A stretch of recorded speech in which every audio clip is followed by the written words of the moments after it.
Good evening, everyone. Welcome to the FearFans podcast. I'm your host, Don Elmy, and with me is my co-host, Nick Millet. And we are back after I just returned from my vacation up in Wisconsin. And so, yeah, ready to get back. And I've been wanting to discuss this topic, this show, for quite a while now. And it is Wednesday, the Netflix series.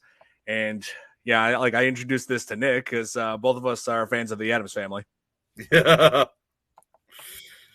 Yeah, and it's ironic to bring that up, in fact, because this talk about Addams Family. Uh, my mom actually recently saw a musical that was involving the Addams Family just a few days ago, which was directed by my brother's best friend. Unfortunately, I was unable to make it, but from what I've heard, it's got some great reviews, and my mom also told me too. Obviously, being a musical and obviously being the Addams Family, you have to have, of course, the theme song involved. She said when they were playing that theme song, that classic one, as we all are familiar with, they were all clapping, So I heard it was a lot of fun. So it's kind of ironic that we're talking about Wednesday when a musical was just a few days ago over here. Yeah, I hear you. Oh man, yeah, this show. I'm surprised that it took this long for this to happen for Tim Burton of all people to be involved in Wednesday, because Wednesday is like gothic, macabre, it's like the sort of thing that was just right up his alley with all the amazing gothic style work that he's done. Right, exactly. Yep. Hey DJ, good to see you.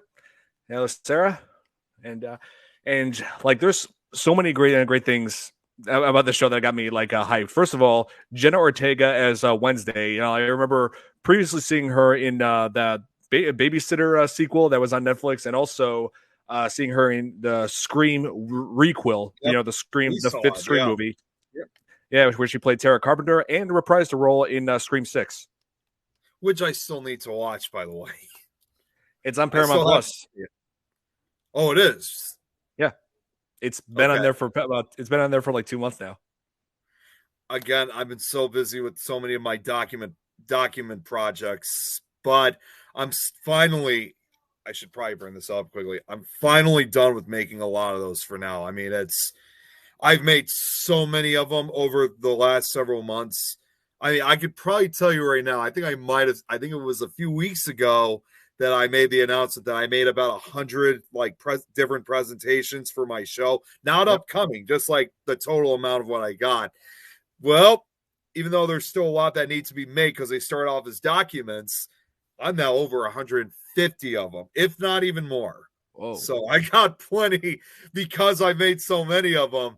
As you could surely imagine, I got plenty of them to hold me off for a while. So I don't need to make any more.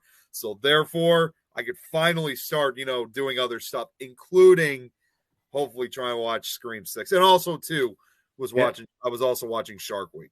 Oh, nice.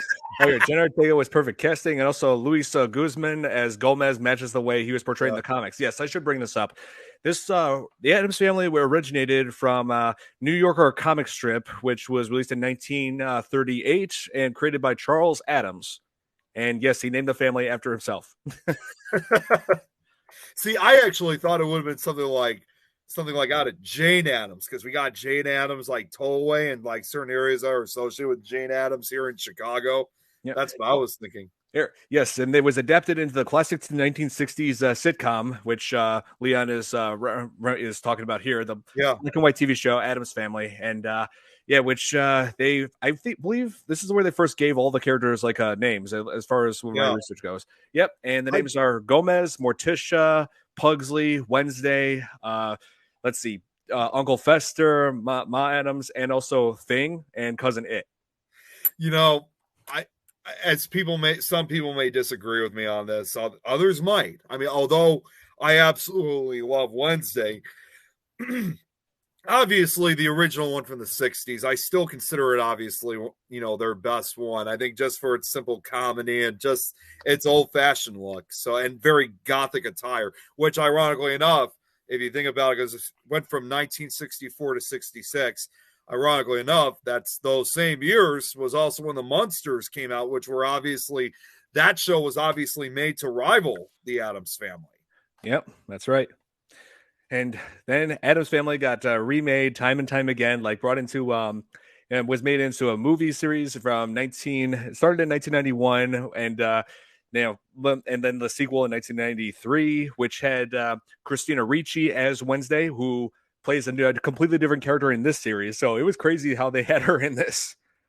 I gotta admit, I mean, I'm even thinking about it right now, but it would be really cool if they ever did this for like, Wednesday or like for season 2 is, well, as obviously I think we all know, like for example, the original Adams Family from the 60s, sadly, a lot of those cast members are now dead and gone, including the kids. I think the actress that played Wednesday had recently passed. Yeah, she's the latest to Yep, die. she's the only ones that's left is John Aston, and I think it would be really cool if they were able to get like the only surviving actor left to have some cameo or something like that. And I'm sure, I can't help but think that for him being the last surviving actor of the show, the main cast, Yep. he probably would never think in his wildest dreams that he was going to be the last one, because I'm sure when they were doing the show, they were probably thinking, well, when you kids grow up to be like me, I'll be long gone.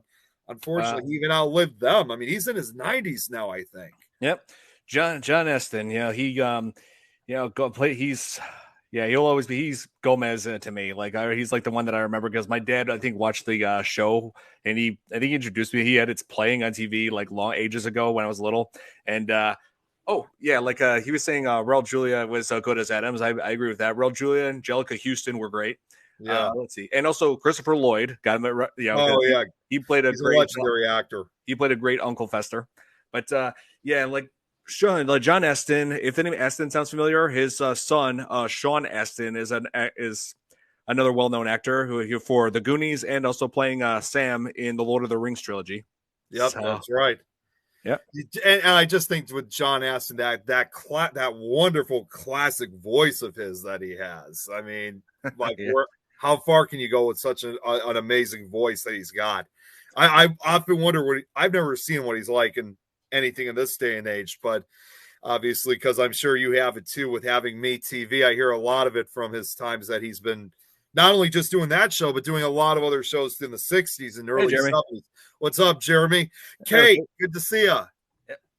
Yeah, he's also been in an episode of Tales from the Crypt. Yeah, that's right. He was also which episode was that he was in? It was the one where he played a play director of Hamlet that takes a very dark turn. Oh, wait a second. I think I know which episode that is. I think I once owned that episode, as a matter of fact. So, he was also another thing. It's not horror related, but it's Top Billing. That's the name of the episode. Top Billing. Okay, yeah, I think that's what it is.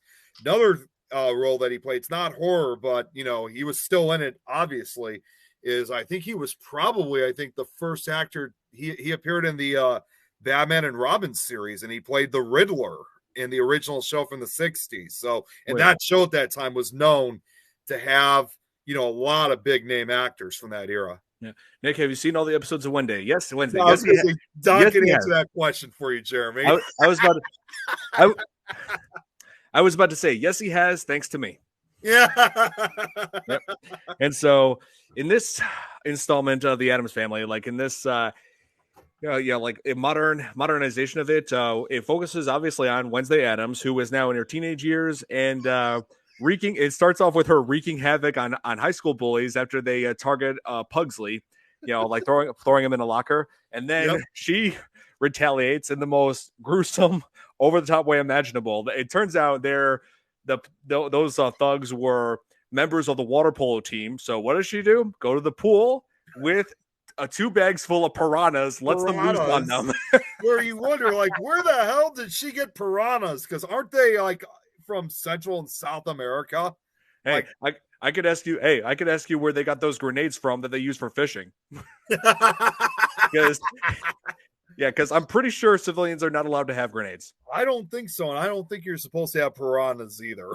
Especially, well, there are some species that you can, as far as piranhas. They're not necessarily that hard to get a hold of. Pickleton's in the house. I only asked because of Stranger Things. Yes, in spite of my best efforts, he has not gotten caught up yet with Stranger Things. I should probably just tell Jeremy this right now. I know I just made this announcement. I thought I'd let Jeremy know about this if he wasn't listening. Release the piranhas to the French national. That's what that was. That's exactly what that was. Jeremy, if you didn't hear me from the first couple minutes, I actually will finally have that opportunity because I'm telling you right now, I am finally taking a well-deserved break from doing these, creating these presentations and documents for Nick Files. I have made so many of them. Most of them are not even presentations yet. They're just documents. But I'm finally getting a well-deserved rest because I can tell you right now, I now definitely have plenty of them to cover me for a long time. A long time. Yes, it's about to. I've told myself that. Exactly. Yep, that's my thoughts exactly, Jeremy.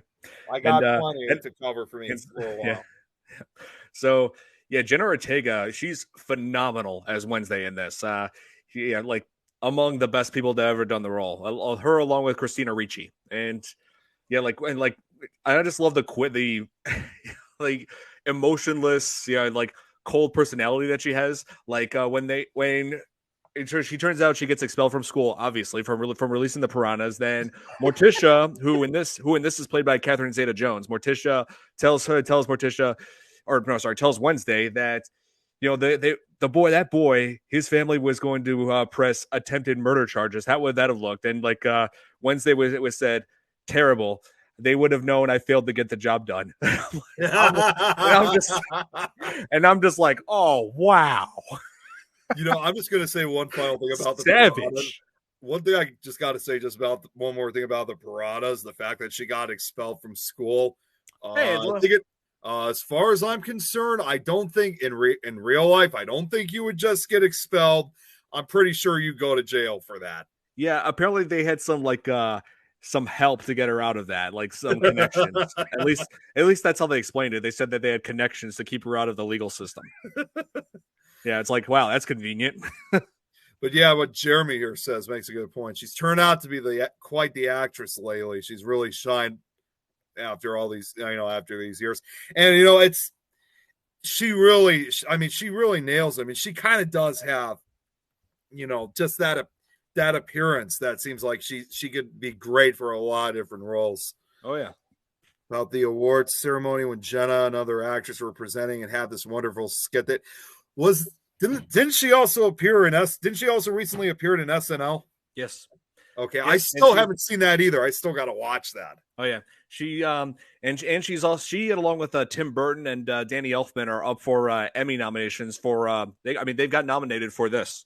Yeah. I'm not surprised. But unfortunately the Emmys have been postponed for now. So yeah, well, it's because of that whole actors what actor strike, whatever it is. Yeah. Writer strike. Actor strike, yeah. Writer strike. That's what it is. Gomez is rich. Yep. She smiles. Yeah, that's right. She does smile. I forgot about that. It's one of the few times she smiles. Yeah, one of the rare occasions where Wednesday Addams actually smiles. Yeah, the rest of it is it's just like Go ahead. But no, this. Oh yeah, it's like this has this look. It's like one of the few times where, you see that she's proud of her own work. Yeah, writers and actors. Oh, it is both. Okay, it is both. Okay. So I got half of it right. So did I. I got half of it right too. So we're you even. Said writers, I said actors. Yeah. So we both got half right. So we're even. 50-50. And of course, another thing what I love about this is also Thing, the way they portray Thing, like the disembodied hand who Gomez and Morticia released into I'm getting my head myself here. Like she's right after she was expelled from a regular high school, she goes to this boarding high school called Nevermore, and Edgar Allan Poe reference. Yep. And Nevermore Academy, who that really makes me think of Hogwarts when you look at it. and it's for oddballs, like peculiar people, and also for monsters, because they have like 4 main cliques to this, which was introduced by Enid, who is Wednesday's roommate, the werewolf. And so, yeah, that's one of the cliques. There's werewolves, which are known as furs, and let's see, fangs, which are vampires, and let's see, there's the scales, which are sirens. You know, like a lot of mythical creatures in this, and then there's the stoners, which no, it doesn't involve drugs. It actually, the stoners are the gorgons. You know, people who have, you know, these creatures that have those snakes for hair. You know, like a Medusa in Yeah, Clash. like a Medusa. Yeah, like Medusa in Clash of the Titans. Yeah, Kind of like having reptilian and fish-like features almost. They're like, because you saw obviously some of them have like merman-like features, like they're able to breathe underwater and whatnot. Thing was a better therapist than Dr. Kleinbot. Then Dr. Kleinbot. I think. Yeah. Yep, the finger snap. There's the secret code word to get into into that secret club that some of the students are part of that Wednesday wanted nothing to do with. But you just walk up to there and just be like, who do you think will be in season 2? Oh, we have yet to see Cousin It. So that's right. We haven't seen, and we also haven't seen who am I thinking of? Oh my God. Grandmama? Yeah, we haven't seen her yet either. Grandmama Adams. Yeah, that's right. We haven't seen her yet either. Let's see. Like, we've seen Uncle Fester, and also that was another time when Wednesday smiled, is seeing Uncle Fester. And which I didn't know, by the way, that was played by Fred Armisen. I didn't realize that was him under there. That's right. And in this, he's depicted as like a criminal and kleptomaniac. You know, like it's like stealing things just for the hell of it. Yeah. Oh, the Nightshades. Yes, that's what that club is called. Yes. Okay. Yeah. And of course, like let's see. Oh, it's actually, I just remembered it. I wrote this down. It said that it's up for 12 Emmy nominations, and I gotta say, they're all well earned. Oh, is that right? Really? Yep, including Danny Elfman for the original score. I mean, come on, it's Danny Elfman. You know, the man's got phenomenal talent. You know, he's done all of Tim Burton's music, has done theme songs for not only this, but also created the theme song for The Simpsons and Tales from the Crypt. Yeah, he's created a lot. A lot of different music.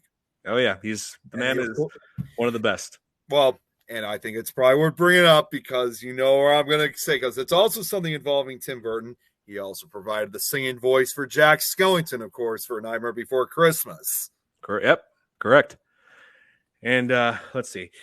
Yeah, Tim Burton, he's done so much phenomenal work over the years. And also, I didn't like how he brought in, had Christina Ricci, even though, aside from the Wednesday reference, but he, for that. And also, she enjoyed working with him in Sleepy Hollow, another film that I'm fond of. Yeah. Yeah. Oh, man, we got to cover that one as well. Actually, I should probably, what's up? Oh, and also, Jenna Ortega is going to be working with Tim Burton again soon. Actually, is currently working with Tim Burton filming Beetlejuice 2. And I can't wait to see what she does in that. And speaking of which, actually, I thought this would be important to bring up really quickly, since we're talking about a lot of stuff also kind of involving Tim Burton. I thought it was actually worth bringing up, by the way. Obviously, as I'm sure you know, rest in peace to Paul Rubens, aka Pee Wee Herman, who recently passed away. Yes, I've heard about that. I heard about that through my phone when that news came up. You heard about how he passed away, though, right? Did you hear? Oh, how did they say? They just announced that he died. He died of cancer. I'm not sure what type of cancer, but he never told anybody about it. I mean, I'm sure my mom told me that he recently did. Like, he did go for treatment, but he never made it publicly known. Well, that is common with some celebrities. They keep their health issues to themselves for the most part. Like the actor who played Black Panther, Chadwick Boseman. He never told anybody about his sickness. Right. And he wasn't even that old either. He was only 70 years old. Oh, yeah, Paul Rubens. Yes, that's right. 70 years. Man. So sad to think. He was obviously a big collaborator with Tim Burton. Obviously, he was in pretty much one of his first movies, Pee-wee's Big Adventure, which, of course, at that time, they often say it was then directed by a then unknown Tim Burton. Nobody knew who he was back in the 80s. And then, again, he was another actor that also participated in Nightmare Before Christmas. He was in a lot of different things. Oh, yeah, he was. And, it's just sad seeing another big name like that gone. Rest in peace to him. Yeah. Yeah. And yeah, like that's like you said, it's among his earliest works. I mean, Tim Burton was working with Disney too back then, making the Frankenweenie, but they didn't appreciate it, put it in from Disney, and then and then he starts doing his own great work. Beetlejuice, Batman. He's proven himself over the years. Yeah. And you know what? Also, this talk like with Paul Rubens, another thing that should be thrown into it is that he was also one of the few actors, because obviously I don't want to get up completely too off topic, but like when you look at a film like Nightmare Before Christmas, which he was one of the voice actors, like obviously how they made the video game like 12, 13 years later. Yep. Oh, Edward Scissorhands. Yes, I was Yeah, going to bring Edward that up as well. Scissorhands. Yeah. Yep. But like how they made the video game for that movie like 12, 13 years later? Paul Rubens was one of the few actors from the film to reprise his role. Oh. Oh, okay. I didn't even know that. Yeah, he played the character Locke in that film, and he reprised it in the game. Oh yeah. I wonder if he reprised it in the Kingdom Hearts 1 and 2, because they had levels that took place in Nightmare Before Christmas. He might have. I mean, as far as like the game, like Oogie's Revenge, I think he was probably only about one of 4 or 5 actors from the movie to replay his character. Hey, Brad's in the house. Yep. And let's see. There were like other familiar faces in this show too. Let's like the principal Weems, who is the shapeshifter in this. She was played by Gwendolyn Christie, who I remember her performances as Captain Phasma in Star Wars: The Force Awakens and The Last Jedi, and she was also Brianna Tarth in Game of Thrones. Mm-hmm. So it was awesome seeing her in this as well. Leon here says, see Edward Scissorhands too. There's not supposed to be a sequel. No. He means if they made one. Oh, okay. I get it. Yeah. Oh yeah. She played Lucifer. Oh yeah. And Sandman. Yeah, I get to see that. I love how unique Tim Burton is. You instantly know when you see his film. Oh yeah, just from like the style he has, and also from the music, because he always, like I said, he always has Danny Elfman do the music. There's always that very distinct style that he applies to all of his work. That's correct. You know what? Actually, it's probably worth showing this since we're talking about Danny Elfman. Guess what I got right here, because I'm sitting at my secondary desk. Obviously, all this. Oh wait, hang on. Let me turn off the green screen for a second, because you can't really see it, but all this talk about Danny Elfman reminds me of this. And it says right here, music and lyrics by Danny Elfman. So Tom got that me as a I think he got this for me last year for Christmas. So yeah, it's got his music on it. Yeah. Wouldn't be surprised if Helena Bonham Carter showed up in the next season. Oh. Helena Bonham Carter, another frequent collaborator of Tim Burton. That's right. Yep. So, hey, if you throw in Helena Bonham Carter, and if it takes place in Nevermore, then it really will become more like Harry Potter. Yeah, exactly. Right. Sorry, a damn thing just fell off the wall, but now I got it. But no, that would be nuts if they brought Helena. Oh my god. I wonder who they would have her play. Let's see. Oh, let's see. The character Mrs. Thornhill, it was played by, like I said, Christina Ricci, who is like the dorm mom and the, what was it, like science teacher on Nevermore, and apparently is like the only as they call him, normie at Nevermore. Right. But, oh yeah. And Wednesday kind of is like trying to and just when she has enough problems with it as far as fitting in with other people at Nevermore, she's also dealing with psychic visions that link horrific past in the town of what was it? What was the town? It was in Vermont, Jericho. That's the name of the town. The town that Nevermore is right next to. And the sheriff is suspicious of a Wednesday's father, thinking that Gomez committed a murder years ago when both he and Morticia were in Nevermore. Mm-hmm. So yeah, and also there's a monster loose in the woods surrounding Nevermore and Jericho, and the sheriff thinks that Nevermore is linked to it. But it but that is true, but not in the way that he expected. Right. Now, Yeah. Leon here says, creepy part on Wednesday. Some people's in the TV show has no face. Yeah, I guess they're related to Slender Man. Yeah. I was Could be. actually thinking more of okay, you know what I was actually thinking of? I should have even made this funny reference when we were watching it. I was not only thinking of Slender Man, but I was thinking about, remember that episode of Futurama when they went through all those different dimensions, and they went to one where they had no eyes. They're like, we didn't see anything ever. You remember that one? Yeah, I'm glad they brought that back now. Yeah. It's back again. Yeah, next time they say series finale, I'm not believing them. No. It's supposed to be season finale. No, they said series finale before. Series finale. I didn't see that for some reason. Yeah, and for Futurama. Yeah, so next time they say, this is gonna be the series finale, I'm not buying it. Wait a minute. Okay, let me reframe that. Yeah, you're right. They said series finale, but yeah, they brought it back, of course. Still haven't seen the revival yet. Oh man, but I think Leon knows what I'm talking about. And so yeah, and there's also like this ancestor that Wednesday has named Goody Adams, who was like one of the earliest of all the outcasts. That's what they call like people who are in Nevermore. And during the time of pilgrims, the settlements and English settlements in the New England, in the the northeast. Yeah. And and there was this this man Crackstone who was like trying to get rid of all outcasts, and Goody Adams was almost killed by him, failed, but then Goody Adams is trying to tell like Wednesday that like there was like this prophecy which involved Wednesday and what looks like a Crackstone, like he has like this whole pilgrim look to him. Yeah, that there will be some kind of a final showdown coming, and right. And somehow this is somehow linked to the monster, and it's pretty crazy the twists in this. It really is. I gotta bring up what Kate just brought up.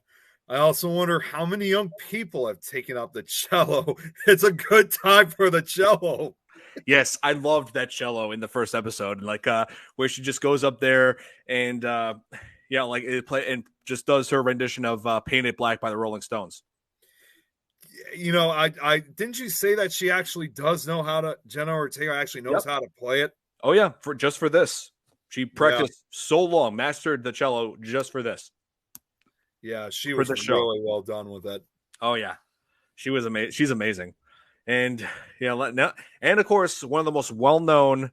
That's like among this, along with the Piranhas, are like some of the most well known, most talked about scenes, but not the one scene that everybody always talks about in the show is the dance.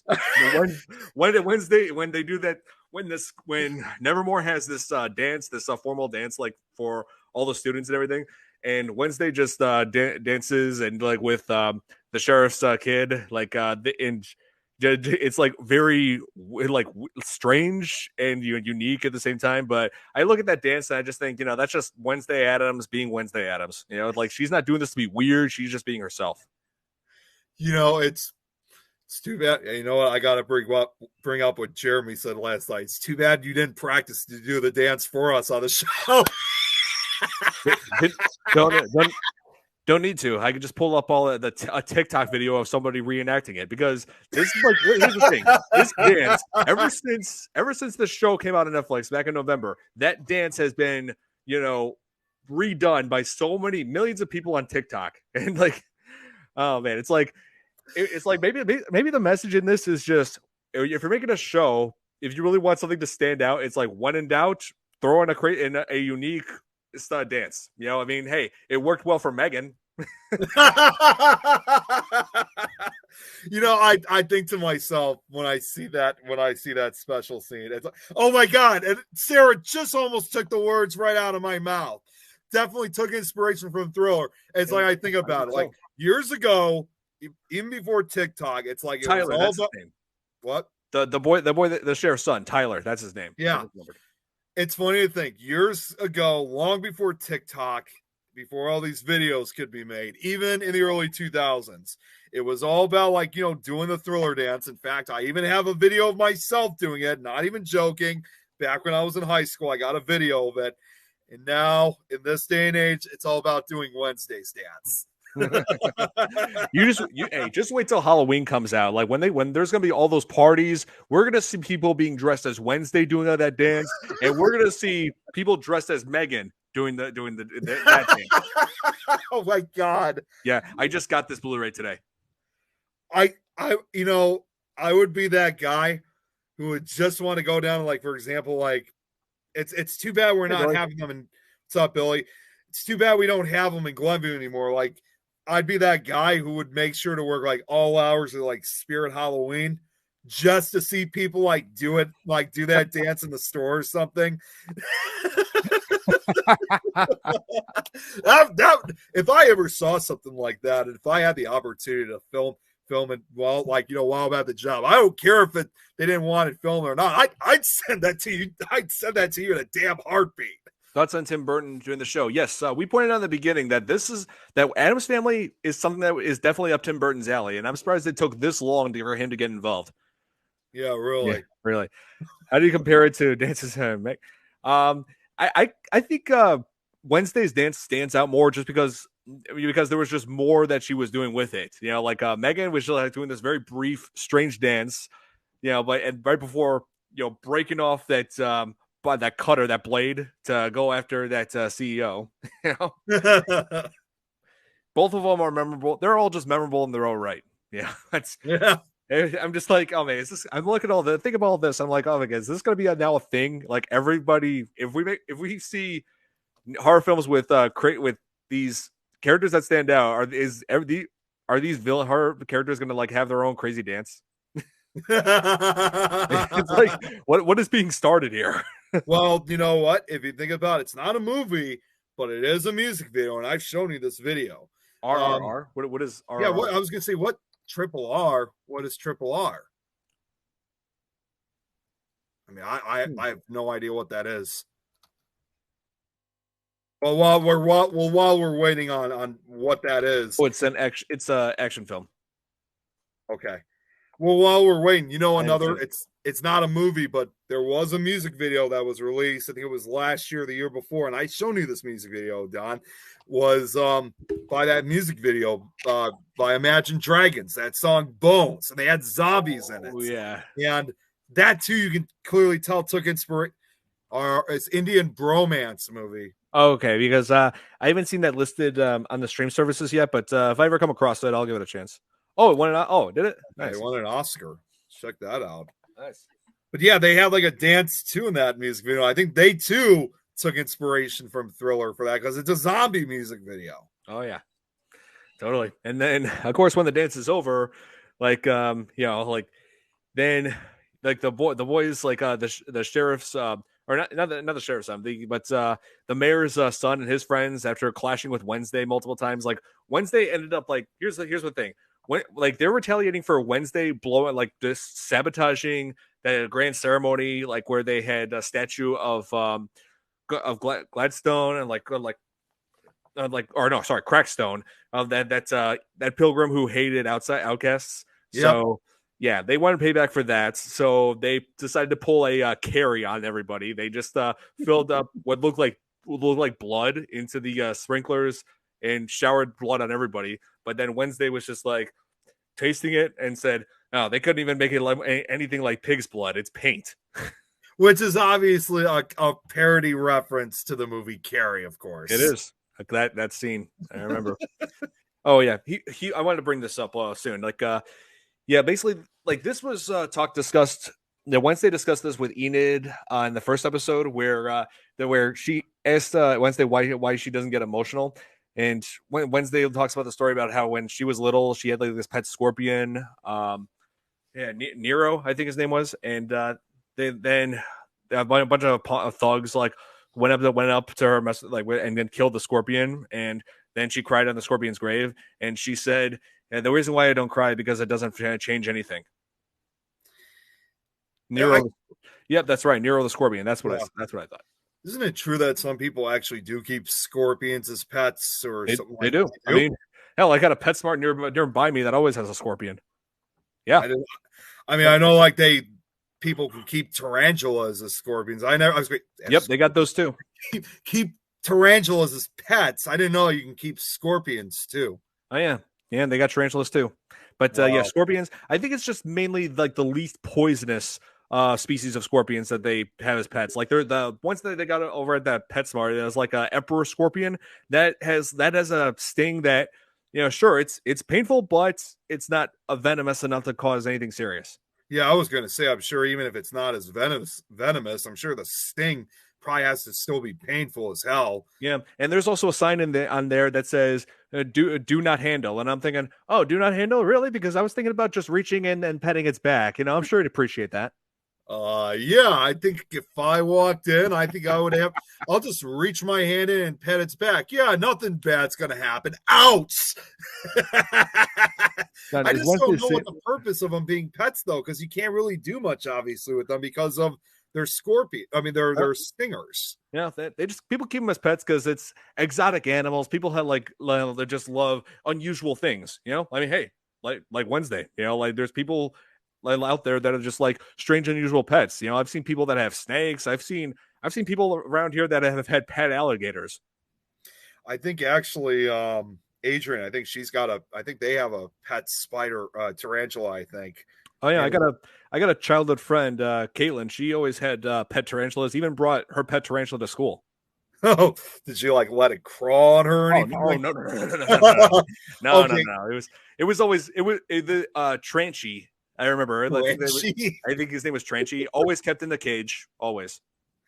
I actually have to admit, I mean, as crazy as it's gonna sound, I actually thought it would be kind of cool to like have a tarantula like crawl on your arm just to get the feel of the legs. I know what some people say because they still can bite even with the venom, and of course they even sometimes say their hairs can kind of cause itchiness. Irritation. Yep. They Yeah, use that. I know that, but if I could find like the least like venomous without a lot of that, I'd love to just feel the legs crawl because I think I like tarantulas. They're cool. Yeah. Well, Conan O'Brien doesn't because I remember when he had what was his name? Coyote Peterson from the YouTube channel Brave Wilderness. Like he does videos with all kinds of animals, like all kinds of exotic things, and lets himself get stung by stuff. He brought in a tarantula for one. That's just one of the things he brought. Set it down on Conan's hand. And then he tells Conan, "See, now if you remain calm, then he's calm." And then Conan's like, "Yes, I don't think I've ever been this still in my entire life." Well, and that's what I would probably do too, because not that I'd be scared. I would just want to stay still and have it crawl without movement because I don't want to cause a reaction to it to bite me or anything like that. Oh yeah. I mean, it depends on the kind of tarantula. There are certain species you want to avoid. I'm pretty sure. Thinking right now, just a funny moment. And speaking of tarantulas, is I don't know if you remember that one of the most famous Three Stooges episodes, Disorder of the Chord, when they were doing that like whole like cello violin stuff, and Larry at one point was using the whatever that what I can't even I don't even remember what it was called. The thing that used for the violin. Hey, what's up, Joanne? I can't the thing that used for violins. Oh my god. Thing that he used for violins, and he actually accidentally gets that wig off the guy's head, and he looks, he's like a tarantula. Oh, yeah. The cinematography, I do enjoy like that one scene. I love the cinematography of where Wednesday is playing the cello, painted black, and like showing like other events that are going on around the school that are like going on at the same time. Like she's showing like whether it's people's reactions to like Wednesday playing it or where that. Like it was just like I love the camera work. I loved like the panning. Everything was just so well done, and also loved having where they have Thing just scroll each page. And I love the lighting. Everything was just so perfectly for that one in that one scene. Like that just really captures. I just love this show. I just want to bring up what Joanne said. Oh, Black Widow. Oh my God. Now those, no. Nope. That's like a death sentence if you get bitten by one of those. Yep, I've seen them. I've heard their venom is like 15 times more powerful than a rattlesnake's. Yeah, I've seen them. They're scary. Like, I mean, they're cool looking, but having an actual encounter with one That is reminds me of terrifying. cheap IKEA furniture. Hey, trust me, I don't buy IKEA furniture. So she still loves to decapitate the dolls. Oh yeah, like Marie Antoinette in the very first episode of Addams Family. I remember that. Sarah's got a lot to say here. I'm just trying to get back to some of the comments we might have missed. Knows her own identity, knows what she wants to go. Yep, agreed. That's absolutely true. She doesn't want anybody to change her. She just wants to be her own person, and I can admire that. That's like me. If Wednesday was a real character, I'm pretty sure that we'd all be best friends at this point because we all just want to be what we want to be. Exactly. That's right. That's all any of us could ask for. We should be free to be who we want to be. And no, Billy, I think he's referring to either Adrian or someone else, that person that he said. No, I don't know about Adrian, but Don, you could ask that question for your friend that brought the tarantula in. Well, my name's not Peter Parker, so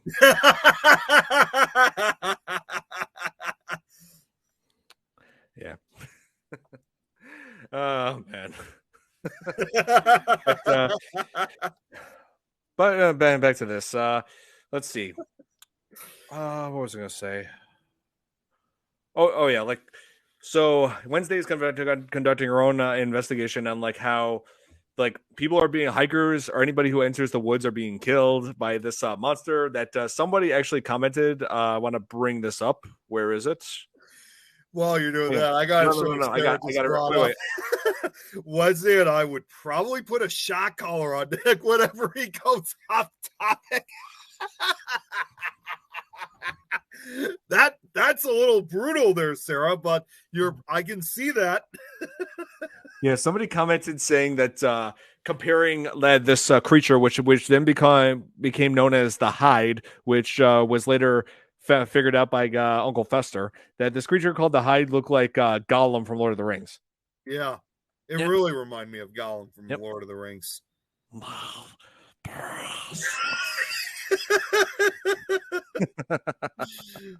And no, Billy, not Black Widow, the spy.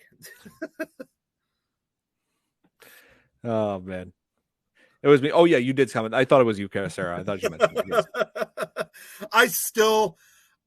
I don't know what it is, but every time you make that that voice, that always kicks the hell out of me laughing. Thirstful. Damn it! You know what? It's too bad Pickle Tom is not on here because I would have wanted to see if he can do it. Yeah, I would have loved to see that. See here, how do you wait? Yeah, that's all I was trying to get to. Okay. How do you compare this Wednesday to other Wednesday versions of Wednesday? This version of Wednesday is darker, no doubt. I mean, yeah. But this one was was dark yet likable. I mean, Jenna Ortega was incredible doing this.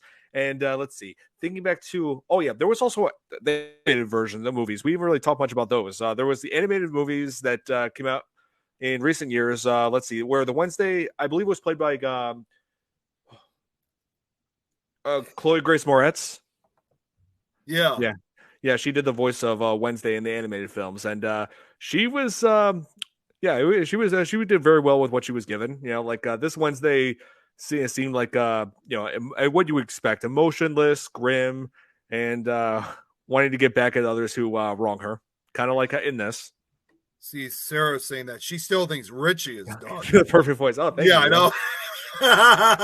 She's now Sarah's saying she thinks Richie was darker. Yeah, Christina Ricci was darker. Yeah, as I think back to the first movie that she was in, when she straps up Pugsley to an electric chair and she says, "I just want to play a game," and he's like, "Okay, what game?" And she's like, "It's called Is There a God?" And just that alone just captures shows what to expect from this version of Wednesday, from that version of Wednesday. Yeah. See, now Billy's saying the OG Wednesday, although I don't really remember, she was not that dark of a character in the original series from the 60s. No, she wasn't. And she was younger than Pugsley, but I guess they switched that around in later versions. It's fun. It's actually kind of funny. I just thought of this in the original series from the '60s. You know, she had been what, like 9 or 10 roughly. back in the '60s when they did it, and then when they made the '90s one, she was like in her preteens, early teenage years. It's almost Yeah, like you see evolution of like the character growing like in different ages. So like you see her like in the '90s films, she's like in her preteens, early teens, and now in this series, she's like in her early 20s. It's like, is there gonna? And I often ask myself, is there going to be basically like other series, future series and movies where we're going to see like Wednesday constantly growing like a different decade of ages? Almost like, are we going to see a series eventually where she could be in like in her 30s or something? oh yeah, Christopher Lloyd, a real icon. Yes, Yeah. he was a great Uncle Fester. No doubt, no question there. And oh man, he became funnier like as the movies went on. But there was a third movie that nobody really talks about because it wasn't really that great. Adam's Family Reunion that had Tim Curry as Gomez. Like, Of all people. yeah, I mean they had to replace him because Raul Julia had passed away like right after Adam's Family Values. Right. Yeah, but yeah, I remember from what I remember seeing that on TV ages and ages ago. Like I didn't really like Adam's Family Reunion. I've never seen it. I've never really shown any interest in it, honestly. Good. Visions were like electroshock therapy without the pleasant afterburn. Oh yeah, the visions that she has about of people who could be facing the Hyde, and the Hyde turned out to be Tyler, like of all people. So yeah, the sheriff was after his own son all along. Oh, it's Billy, Christina Ricci, the OG. What? Well, she's not really the OG, but you know, she originally played the role, but she's not like the OG Wednesday because Yeah. I keep forgetting her name. The original one was from the '60s. I you know what her name is? I keep forgetting for some reason. Okay, fixing that now. Hang on. Let's see. Yeah, it was. Here, Should know, but apparently I don't. yeah, it was. It's been a long time since I've seen that. Hang on. It's been a long time for me too. Let's see. TV series. Here, 1964. Let's see. It was Lisa Loring. Lisa Loring. Okay. Yeah, that's the one who just died recently. Yeah, she Yeah. died. What, Like about a right year after, ago? like not even a year ago. It's like right after this show came out. I know. Wow. It's crazy. And yep, she did work with Tim Burton before. Like I mentioned earlier, that she had played Katrina in Sleepy Hollow. Another Yeah. great movie. Love it. She still looks, you know, probably before she passed, she still looks pretty good for her age. I mean, Lisa Loring. Lisa Loring, I mean, she was also just a year older. She's actually around the same age as Tom is, Tom McNicholas, born the same year. Yeah. Let's see. I think the only actor that returned and actor who played Thing. Oh, yeah, and also the actor that played Lurch. As far as I know, the actor who played Lurch was consistent with all three of those. I also remember him as he played an alien in Men in Black, right? In a couple of scenes. Yeah, he did. Yeah, I Well, remember. He's a tall guy, huge. oh yeah, he's tall. Oh yeah. Well, you know what? I actually should bring this up because this is kind of, I call this kind of the Addams Family kind of transition almost. I know it's going to sound unrelated, but bear with me for just a minute. Did you ever hear of a film it was actually a slasher film? It came out in the mid 80s. Hey, Clark. Clark, did you ever hear of a slasher film that was called The Prey before? Did you ever hear of Right. that film? I might have came across it somewhere. It's not as popular. It was actually shot back in 1978, but didn't come out until 1984. And although it's just like your typical 80s, late 70s, early 80s slasher film, what's really unique about this film is the actors. Because in this film, this is where I kind of called the Addams Family transition film. Jackie Coogan, who played the original Uncle Fester, he plays the I guess he plays like a park ranger or a sheriff in that film.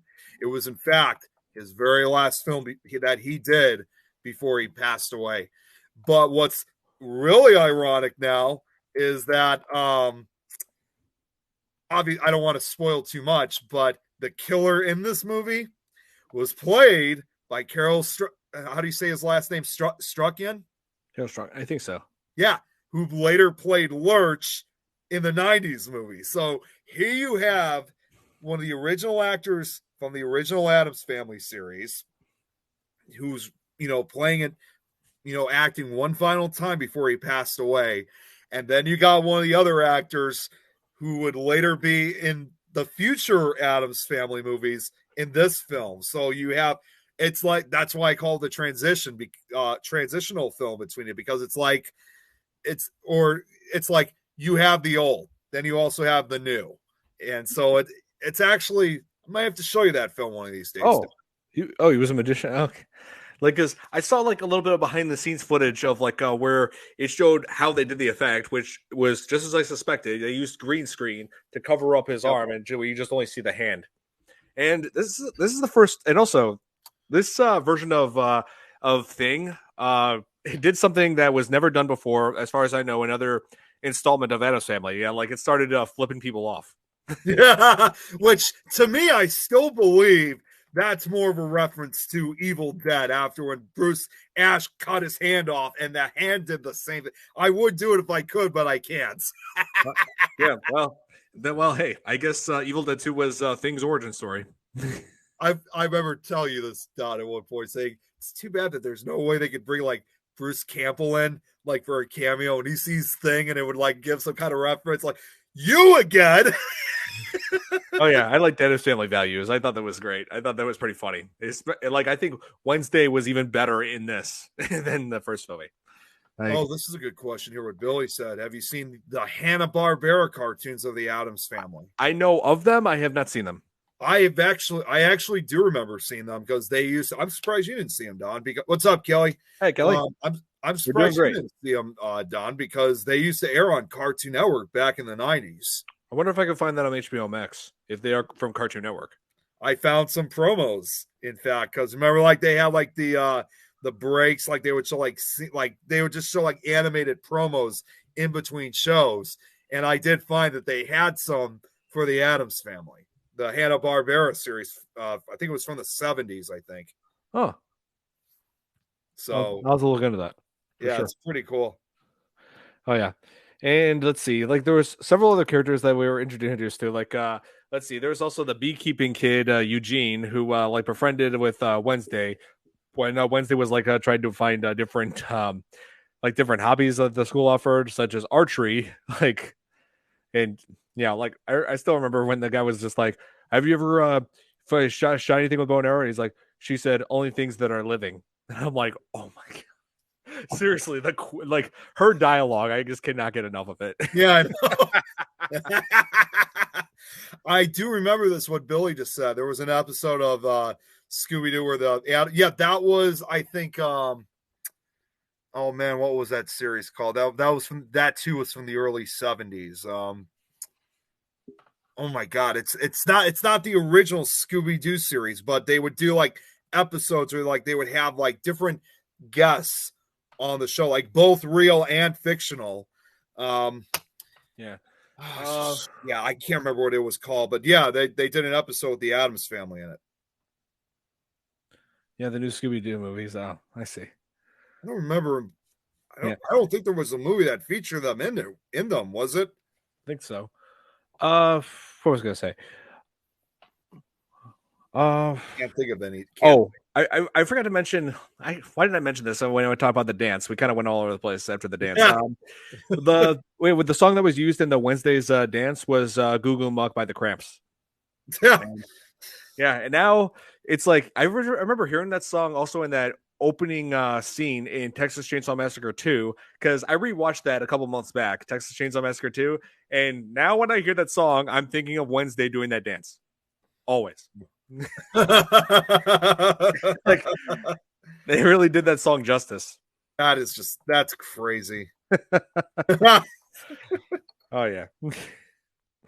But and so what was I gonna say? Oh yeah, the character Eugene, like he will play a vital role later on, even though it doesn't seem like it in the show at first. But like he was also like he was basically treating the bees like they were his children, and like to the point where it's just like, man, this kid's got an odd talent. But then then he gets attacked by the Hyde. Is put in a coma, and then like when Wednesday gets closer and closer to figuring out who the Hyde might be, like she suspects like the wrong people at first. But then when he wakes up from the oh wait. Downhill. Oh yeah. Yeah, it truly did go downhill. That's okay. So I got this. Correct. Okay, that's what the show was. That's actually what the show was called. New Scooby Doo movies. That was the episode where they met the Addams family. Okay, I remember now. Yeah, I thought it was an actual new movie. I forgot that was the show's name. Treats the Weasley Wicked Witch to the West of the Flying Monkeys. That's true. And so, yeah, like so when finally when Wednesday like keeps getting on, the principal Weems's bad side with everything that's happening, like with she's like figuring out like the wrong people for the Hyde, but then she finally when Eugene wakes up from his coma in the last episode and says, when the Hyde attacked me, I saw somebody with red boots, and there was only one character that was introduced in the beginning that had red boots, and that was Thornhill, Christina Ricci's character. And so, yeah, they because how it works is like the Hyde was always controlled by somebody, like Fester said. The Hyde. Hyde. No, that's nothing to do with the Beast. No, the Hyde, like as in Jekyll and Hyde. Yeah. And so it turns out that Thornhill is a descendant of Crackstone, that pilgrim who hated all outcasts and wanted to avenge her brother's death, who was a part of. There was like this plot that Morticia and Gomez were targeted for in when they were in Nevermore all those years before, which resulted in the death of Thornhill's brother in that. And then she wants revenge by using Wednesday's blood to bring back Crackstone himself. Right. Yep. So bringing back like a pilgrim that's now terrorizing a Hogwarts knockoff. I'm like, yeah, I can't say I've ever pictured anything like that, experiencing something like that in a show. Why am I not surprised? Yeah. And oh man, and the reason why I bring up this up because I'm thinking about how when Wednesday defeats Crackstone, and then when like Eugene's talent with bees finally is used for something that you in a way you did not expect. when Thornhill is yeah. Since you brought that up, I had to show that. Yeah, nightshade poisoning, or that's right. I wanted to bring that up. There was nightshade poisoning, which drove him mad and obsessed with Morticia, and then so Gomez had to defend Morticia like in a sword fight against him, and which resulted in his death. Him getting stabbed and falling to his death. Then and then ever since then, the sheriff thinks that Gomez was responsible for that. Thinks he's a killer. But anyway, so when Thornhill is pointing a gun at Wednesday, Wednesday is saved by in a way you did not expect, like by bees are so basically she's taken down in what I refer to as Nicolas Cage style. No, not the bees. Not the bees. They're in my eyes. Because I really want to show that damn clip here because that scene never disappoints me. Anytime I think of bees, I always think of Nicolas Cage. Because it turns out that Eugene has like some sort of a telepathic link to the bees and can control them. And I'm just like, wow, like he really did well for himself in the end. Yeah, like controlling the bees to attack Thornhill.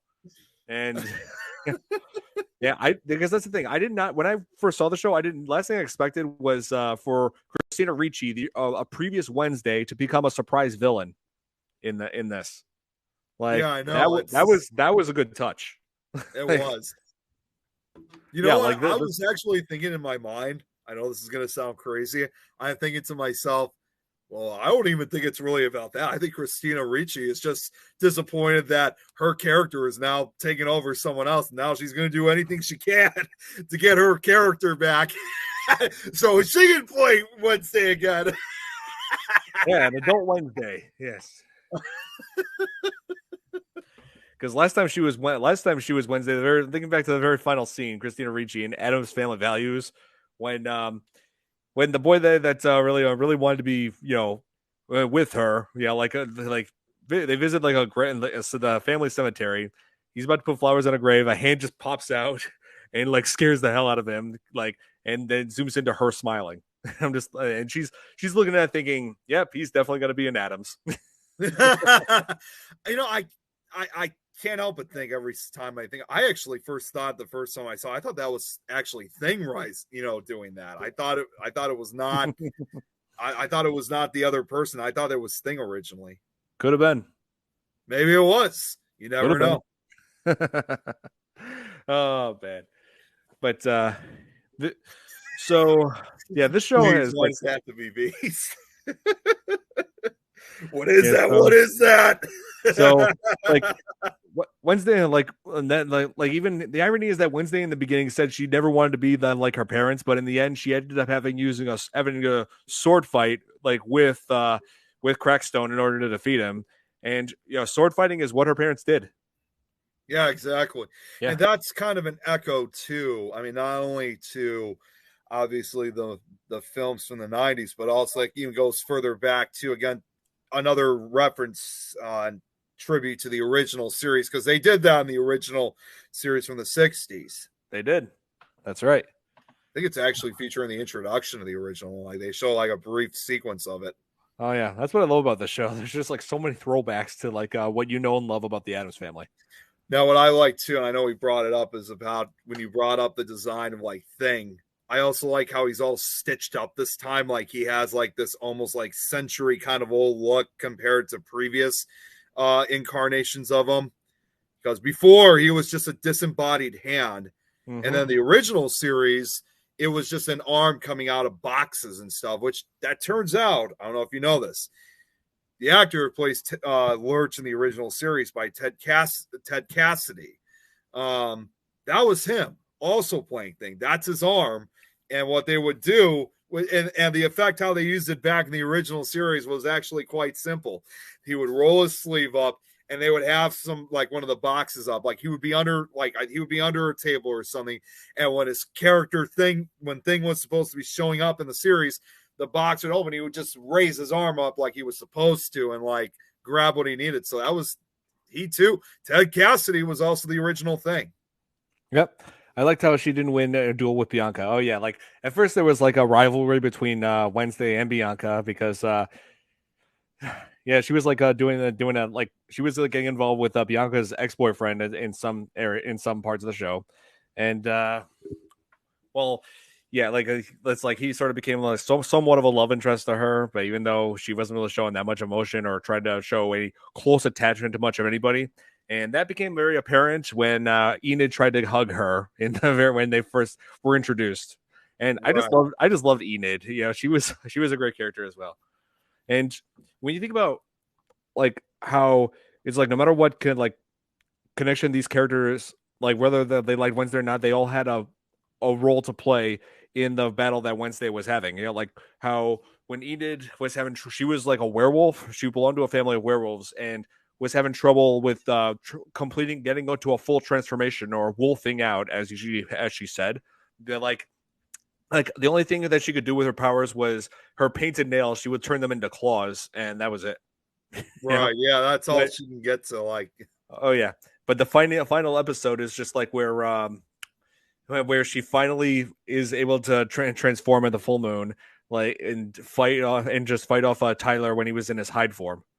So I just love how everybody, no matter who, like how, like they were with Wednesday in the very beginning, they were using their powers to aid her in her fight. Like Bianca was like using her siren ability to try to get everybody to evacuate from the school when Crackstone was brought back to life. And like I said, Eugene using his bees to finally take down Thornhill. It's just amazing. Like everybody, like everything they introduced to this show became important later on. yeah. One other reference that you brought up about like the wolf process that actually I just realized not necessarily that it's a reference, but it actually reminds me of another film that ironically enough, Christina Ricci was in that dealt with werewolves. Do you remember that movie Cursed? That Yep. came out? Yeah. Wes Craven. Christina Ricci, Jesse Eisenberg, and it was like a similar. Again, I'm not sure if they were kind of like paying homage to that or not, but it's ironic that they had werewolves in the series because Christina Ricci was also in a film with werewolves in it. Oh yeah. Oh yeah, Xander, that was his name. Who was like an ex boyfriend of Bianca? Yeah, that's right. Yeah, Xander. Yeah, he was just like a meh kind of a character. But I think let me double check something because I actually heard something that was kind of disturbing. While you're doing that, I'm going to go back because we kind of missed a few comments. So while you're doing that, bless you. Thank you. Here, Sarah says Ted Cassidy was actually quite a handsome man. He definitely was, but he really was tall, I think, too, in real life. Of course, I still have to say this. I still think Ted Cassidy, as the character Lurch in the original series, was still the best one to say, "You rang." Right. I still think he does it. I still think he does it best than anyone else. You're right. Leon, he asked us. I know someone else asked this. No, I think it was Billy who asked this. He's asking, "You guys seen Animation Addams Family?" Yeah, Don. We kind of already answered that question. Don said he hasn't, but if you're talking about the Hanna-Barbera series from the 70s, yes, I've seen it, but not for many years. I think they made 2 animated series out of it. I think they made another one in the 90s. Actually, I just remembered the character's name is not Xander, it's Xavier. Okay. Yeah, I just remembered. I think Bianca was roiled by her not giving 2 F's about anything. Yeah, kind of. I was supposed to bring in the strife of becoming an adult. Yeah, like the actor who played who played him in Wednesday. I just came across this page. There was like a sexual assault accusation that he was centered on. Look who just joined in. What's up, Nikki? Hey, Nikki. How's it going? Hey, doing well. Yeah, good. Podcast. Yeah. So we're just covering something that I've been waiting ages to do on the show. Wednesday. It's like I can't wait for the second season. I really can't. Thank you, Leon. I gotta bring what Leon just also brought up. Uncle Fester's about to eat bees. God.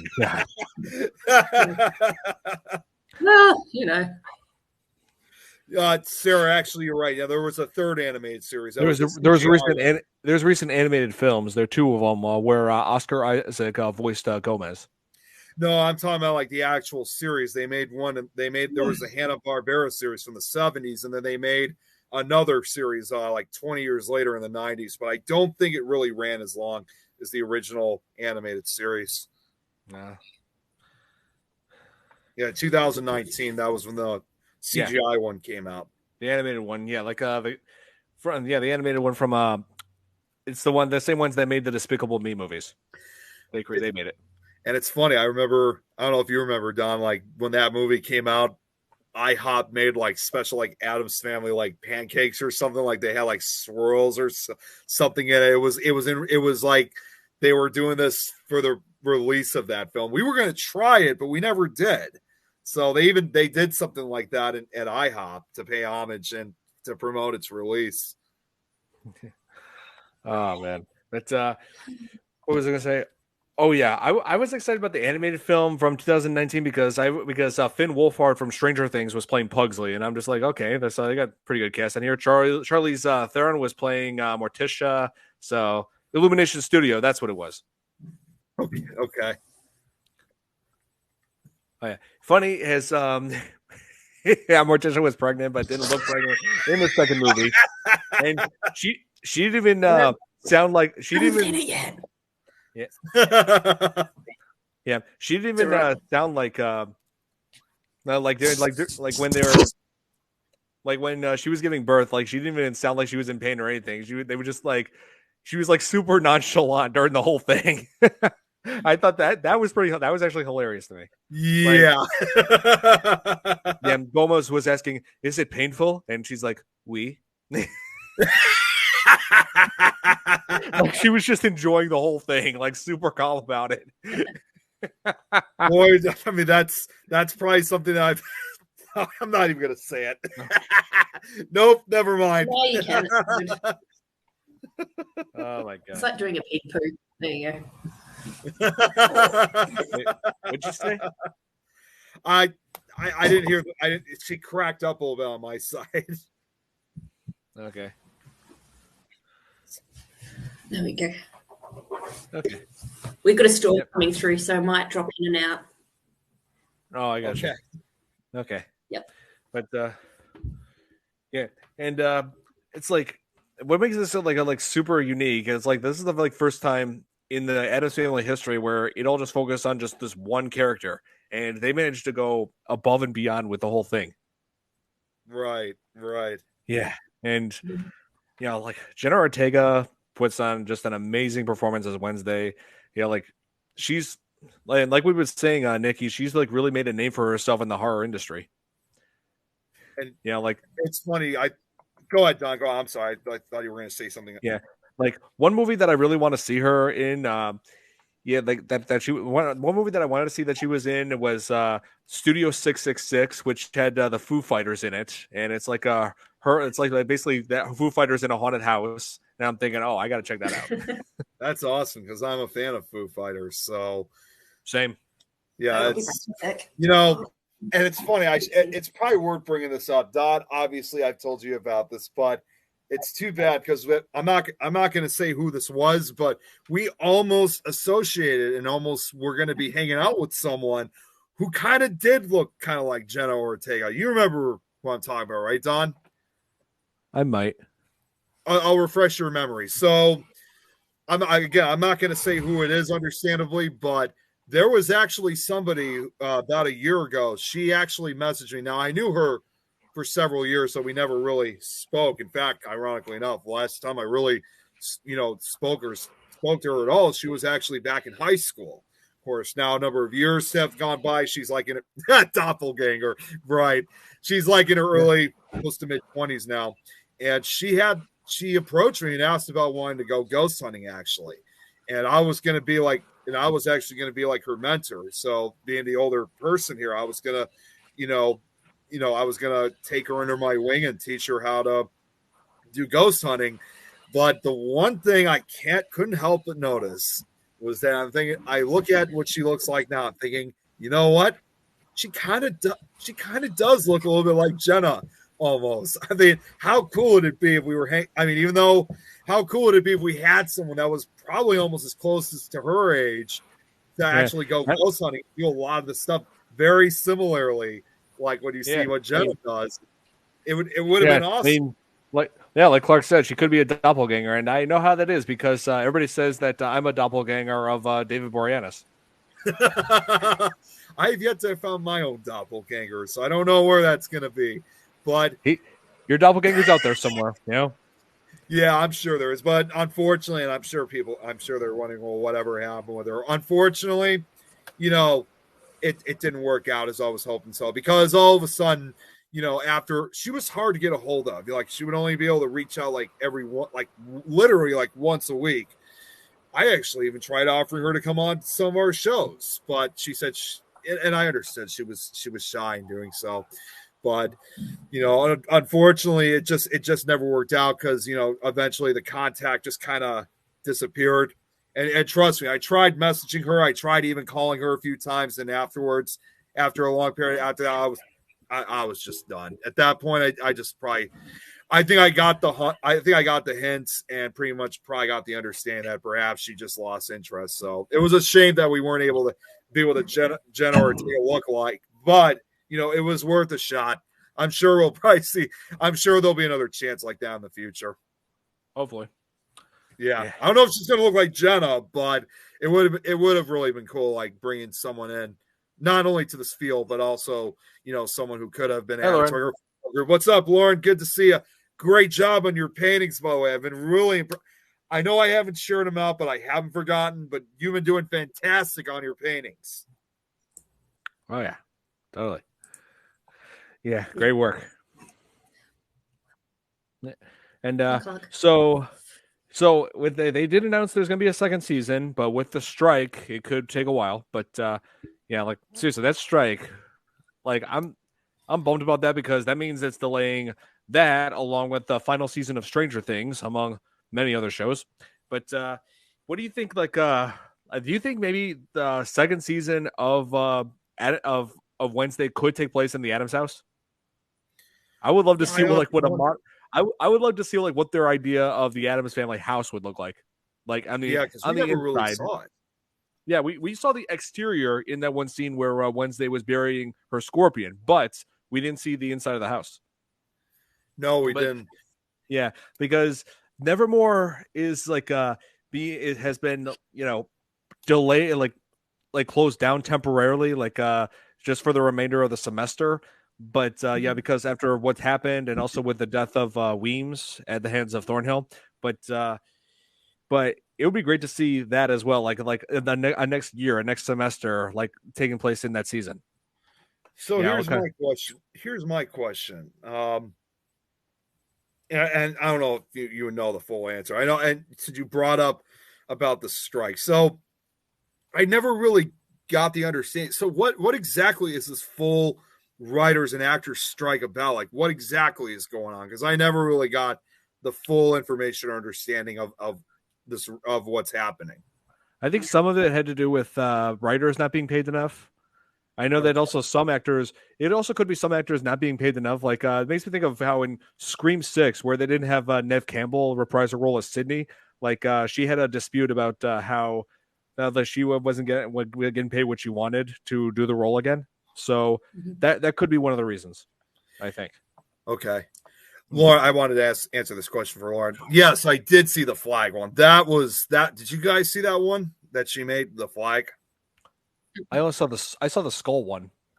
She's been making a whole bunch of them, but she made a up. She actually just sent it to me, as a matter of Oh fact. yeah, So that's another issue. Yeah, like the like AI based work, like deep fakes and what like they're being used in movies and whatnot.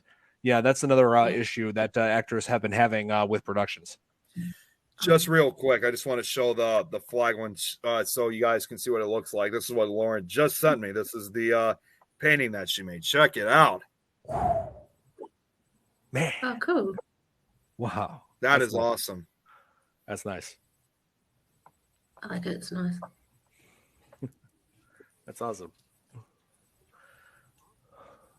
The actors want residuals for out based work. No AI. AI based work. Okay. Yeah, because you know how they're like having like yeah like oh wait. Yeah, We didn't get told much about it. We pretty much didn't get told anything about it. We just got told all production has stopped in movies. So. Oh yeah, production has stopped for a whole lot of movies now. A whole lot of work. Now is that affecting? Because well, that makes me wonder because I often wonder because if it's affecting here, I mean, is that also affecting like in this case like other countries that make movies and television shows as well? I think it's mainly Hollywood. Just Hollywood. So it's like so obviously. Yeah, I was going to say, so like Nikki, it's not affecting anything like down in Australia or anything like that, right? Just I think it's with movie releases. They're stopping it. Like if they were meant to show a release of a movie, say next week, it's not going to be released. But I could be wrong. But yeah, okay, yeah. There is an Australian horror film that I am interested in seeing called Talk to Me, which made by the Australian YouTube. There was like two brothers, Danny and Michael Pillipo, who are based in Australia. They made the YouTube channel Raka Raka. And I was wondering why they didn't post anything on that channel for a while, because they made some quality work, some gruesome work. Nick, I've shown you a little bit of it. Yeah. And they've actually made a movie like all this time. Like when they weren't posting on that channel, they were working on a movie. And that was Talk to Me. And it's a supernatural horror film. I can't wait to see it. That's awesome. Also, Lauren just requested, I'm just going to do this one final time. This is just, she wanted me to show the skull one. I know you guys probably seen it before, but if you haven't seen what it looked like when it's finished, this is what it looks like now. Check it out. Nice. That's pretty cool. It almost looks like more like skulls really are kind of placed on top of each other than an actual painting. But that's an actual painting right there. Yep. Oh, the Screen Actors Guild. That's right. That's amazing. Yeah. Oh, awesome. So, yeah, Nikki, what part of which scene from Wednesday stood out for you? Because like everybody's talking about so many different scenes, including the dance scene, the cello playing scene. Let's see, the opening where she really saw the piranhas in the pool. I like that one. Probably Piranha or the Pool. Yeah, I haven't actually seen it yet, so I've just seen clips because it hasn't actually been shown out here in Australia. So, oh, I see. It's probably what I would consider probably like the most gruesome scene that we've ever seen in anything involving the Addams family. I can't think of any other scene that can top it. Oh yeah, this definitely is the darkest work relating to the Addams family. Yeah, no doubt, no doubt. Yeah, yeah, I mean that's what happens. That's what happens when Tim Burton directs some of the episodes. I mean, Disney has learned that. Warner Brothers learned that. Yep. Yeah. But it works. Yeah. I mean, yeah. And what about fishing with grenades? Oh. Yeah, exactly. And also that is incredibly illegal. Yeah, very illegal. Yeah, because because I don't know how it works in like most countries out there, but we Americans, civilians are not allowed to have grenades. Don, I think from what I've heard, I think it's just about illegal everywhere. I don't think it matters where you are. I think it's just about illegal everywhere. Unless, I would actually hope so, because I don't even want to picture people having grenades here. I don't even want to picture that. I gotta bring up another funny reference. Unless you have thinking grenades like Peter Griffin did. Oh my god! Oh my god, he's dead! What's happening? That might work. Oh my god! Don't have to do a few scenes for that one. Yeah. Hey, 10. Well, you know. Oh, yeah. Because that's one way of fishing. Another one way of fishing is when I saw in the Simpsons movie recently when Homer is throwing in a piece of into the lake, shocking all the fish, and I'm like, please tell me nobody is stupid enough to do that in real life. Please tell me. He started chewing on the fish and got electrocuted. Oh, Google. Yeah, exactly. Yeah, I just pray every night. I'm just praying right now. Please tell me there's nobody that's stupid who is going to do that in real life. If I saw that, I probably would be laughing.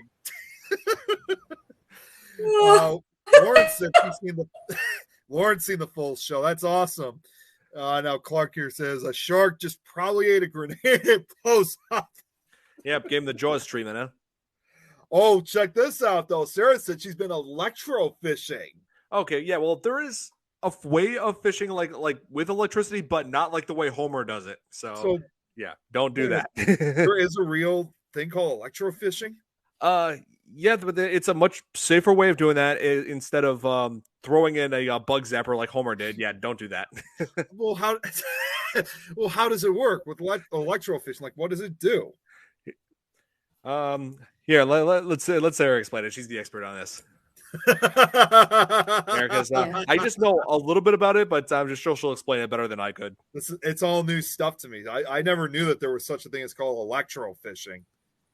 Yeah, because I've been fishing like recently, like up in Wisconsin, caught bullhead catfish, but not electric fishing. No, I don't do spear fishing. I just prefer the old fashioned way. Yeah.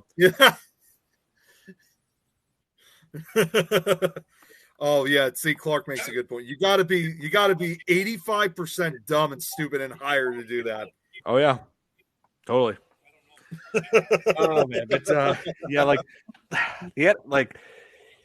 Wednesday just made me excited. I'm thinking, please let them continue this show. 8 episodes is not enough, because I binge watched that whole thing during the first 2 days it was out. So I urge you, Netflix, everybody who has worked on this show, please keep it going. Yes, please, because I know there's more to it than what we've already seen. Oh yeah, because there was another show that I was so upset that they would stop making. They had to stop making called "I Am Not Okay with This," and oh my god, such a great show. And I don't want them to that same thing to happen to Wednesday. See, electrofishing is common for catch and release to keep track of species. We did it a lot in ecology class. Oh. I like this. The shark either blow up or had really bad. Oh my god! You section off a portion of the river and shock them unconscious. Yeah. Okay. Sorry, I'm just watching a video of someone. No, you're fine. I was wondering what happened. Actually, something fell off my table right here and knocked off my microphone, but it's all right now. I'm good. Someone used a bug zapper to go fishing. Oh, someone actually did try that in real life? Oh my god. Well, someone's in that 85% dumbness mind right now. So there you go, Clark. There's a good example right there. They probably watched the Simpsons movie and did that. And I'm just thinking, you think that just because you see it in a movie, then that means it's a good idea? Please tell me that they'd shoot it. Just say the clip only goes for 33 seconds. Please tell me that they shoot it to the point where they're electrocuting themselves like Homer did. It's likely. But so let's see. That next show is coming up right after this, right, Nick? Yes, Greg is. So unfortunately, I mean, we're going to have to wrap this up. I know we've been having a lot of fun here, but we do have to wrap things up, though. Yes. I wish we could make a part 2 of this because I would love to continue to talk about this, but or at least continue on with this for another hour. But yeah, I know. Yeah. But unfortunately, again, not only with the show, and also you say what you need to say, Don, and then I'll say what I need to say. Right. So Wednesday, if you guys haven't seen it, it's worth seeing. It's just 8 episodes long. And if you love Addams Family, you've got to watch this show. Jenna Ortega, amazing, phenomenal job with this. Tim Burton did some masterful directing. And of course, I love the music scores provided by the amazing composer, Danny Elfman. He never fails to amaze me. So if you love this show, if you love Tim Burton, if you love his gothic way of making a filmmaking, you got to see this show. It's worth getting that. Just that alone makes it worth getting Netflix for. That and Stranger Things. We'll answer just one final question before we end. So, Don, why don't you answer this one? Okay. I was thinking since we have a little bit of summer left, I'm thinking Cocaine Bear. And speaking of which, during that, since you brought that up, Brad messaged me during the show, and he sent me this, which is not surprising at all. Let me just zoom in on this quickly. He sent me this. Damn it, the damn green screen. I gotta shut it off again. Here you go. Okay. This is what he sent me. Oh my god. Cocaine sharks. It was inevitable. It was inevitable. It was inevitable. People are gonna rip off Cocaine Bear because that became a huge unexpected phenomenon, like in the entertainment world, and now people are gonna start ripping it off, just like they always rip off Jaws. Now they're ripping off Cocaine Bear. Well, did you know? Well, Don, I know you know this already. Did you know, Nikki, that Shark Week they actually did a special called Cocaine Sharks? They wanted to know. I haven't watched it yet. I got to record it, but they were actually wondering if cocaine could actually cause sharks to go rogue. Yeah. Good luck. I think it would. Yeah. Good luck at trying to experiment with that. Hopefully, you'll be able to make bail. I'll get back to when I watch it. I'll get back to you guys on that. Don, you guys should watch it too. Yeah, it's like whoever tries to experiment with that, it's like, yeah, hopefully you'll be able to make your bail. Yeah, you guys. I mean, come on. Cocaine, really? Come on. Yeah, really. Very quickly, just before we get off, just want to make the announcements for the other shows because I know we got to get off in another minute. So tomorrow. Oh God, Lauren. Hang on. I thought I'd show that for you, Nikki. What's up, Jen? Unfortunately, we're just about to end things. Coming on. So, for tomorrow, for Nick Files, gonna take a break from what I was doing with Wildwood Sanitarium. We'll focus. We'll do a part 2 of part 3 of it next week, because this week's episode of Nick Files is, I've been starting to call them precursor episodes, because they are locations I'm going to be presenting prior to an investigation that's coming up. And I'm now not only doing this for myself and other investigators, but I'm doing it for, involved, but also other groups. So like, Nikki, if you had a place that you guys were going to investigate, if you guys requested for me to do a slideshow on it, I'd do it. So yeah, it's a precursor episode where we're going to be focusing on the Holy Cross Abbey, which is located in Canyon City, Colorado. And that is a location I'm actually going to be going next week, which I am super excited about. It's going to be one of my farthest and longest paranormal trips yet, because out west, that is. Last year was out east at Wildwood in New York. This year it's going to be out west. So I'm really excited about it. I mean, the days, I'm just waiting for this time to like hurry up, because I'm ready to get out with everybody. So yeah, it's called the Holy Cross Abbey in Canyon City. And for To the Grave and Back this Thursday, I'm not sure what we're going to be talking about, but with me and Lois and Grizzly, not sure what we're going to be talking about, but I think we'll come up with something that's we'll have a subject. And for later that Thursday on Supernatural Talk, I think it's just going to be another open mic chat. I don't think we have any guests coming on. And then I believe finally for Friday on the Frighteners, I think we might be having a guest on. I'm not sure. I'll have to check. I'll have to check out. I'll have to check with Lois on that. But that's what we got coming up. So, and Don, obviously, you probably should make your announcement quickly about when you're going to do your next FearFans episode. Okay, so FearFans is not going to be next week, because Nick won't be here. Won't be available to do the show with us. And he's one of the few people that I know on here on the network who have seen Cocaine Bear. So I want to get as much help as I possibly can if I am going to cover that movie. So not this next week, but the following week, FearFans will be back, and we will cover Cocaine Bear. And this once again goes back, because even though I will be home on Tuesday is going to be packing day. And this is one of those trips where, put it this way, it's not just me bringing like a few items. I have to pack a lot of stuff. So unfortunately, I haven't seen that yet. I have it. A little hilarious. Yeah. So unfortunately, once I get home from work, I got to start packing, because we're leaving early in the morning to go to Colorado, because getting out to where we're going in Colorado, it's about a good 18.5-hour drive. So I got to get everything together, equipment, other stuff as quickly as possible, and then also try to get to sleep early, because it's going to be a long day the next day. So that's why, unfortunately, as much as I want to do FearFans, unfortunately, I just don't have the time to do so. I got you, Nick. All right. Thank you, Don. And I really appreciate your understanding for it. Oh, good. No problem. So yeah, that'll be it for this episode of the FearFans. Hit that like. So hope you guys enjoyed, and we'll see you guys on the next episode. Have a good night, everybody. Take care. Guys. Bye.